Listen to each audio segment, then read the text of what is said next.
factoring polynomials. Mainly, we're going to focus on this first video just on factoring quadratics and also give a little bit of theory and background on why we would want to factor polynomials.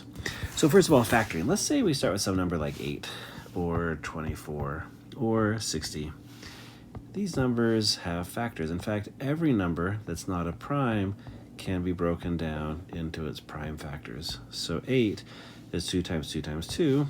24, if we broke it down, would be 2 times 12. 12 is 2 times 6, and we end up with this. You could also think of this as 8 times 3, 24.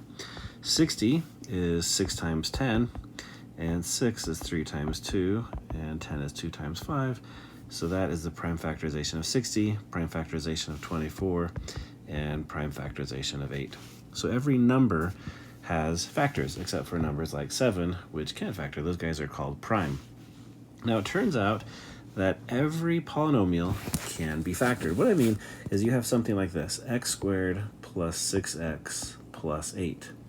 We can rewrite this as x plus 4 times x plus 2.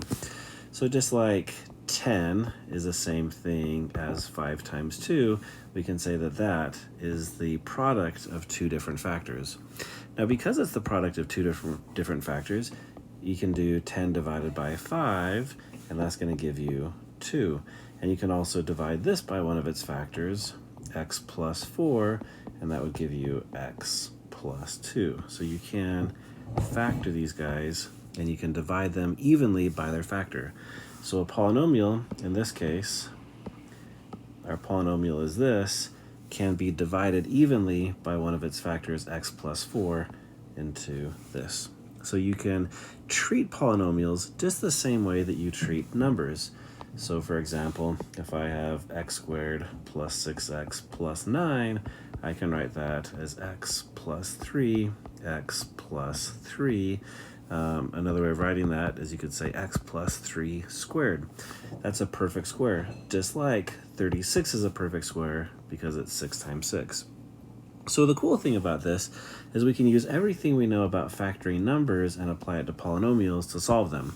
And it's going to be really helpful when you have something like this. Just imagine this polynomial, x to the 5th plus 15x to the 4th plus 85x cubed plus 225x squared plus 274x plus 120 equals 0. Now what we're looking for is a value of x, some value of x, like 7 or something, that we plug in place of all those x's, and it turns out to be 0. Now in this case, 7 wouldn't work if we plugged it in. 7 would be way too big, so we could try something like 2. And 2 won't work. We could try something negative, like -2. You'd have to plug it in each one of those x's and see if it worked. And you can see that's a very labor-intensive and difficult process to find a solution that way.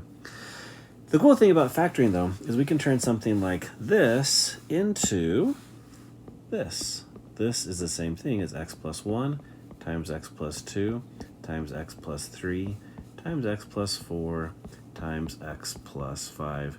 And setting this equal to 0, it's really easy to see that the solution is a value of x that makes a 0, and -5 would make a 0, so -5 is a solution. And indeed, -2, we can verify really quickly, is a solution, because what happens when we put a -2 in there, well, if I put a -2 in this spot, -2 plus 2 is 0, and boom, just like that, a single 0 turns the whole thing into 0. So by factoring, you take a polynomial, which is some kind of addition question, and you turn it into something that's a multiplication question. And once you phrase it as a multiplication question, then you can solve for that polynomial. So this is why we're going to emphasize factoring, why there's such a focus on factoring going forward, because it allows you to solve polynomials. Okay, so that's an introduction on why factoring is super important. Let's jump into this on factoring quadratics. Let me actually stop the video. I'll make that a separate video on factoring quadratics.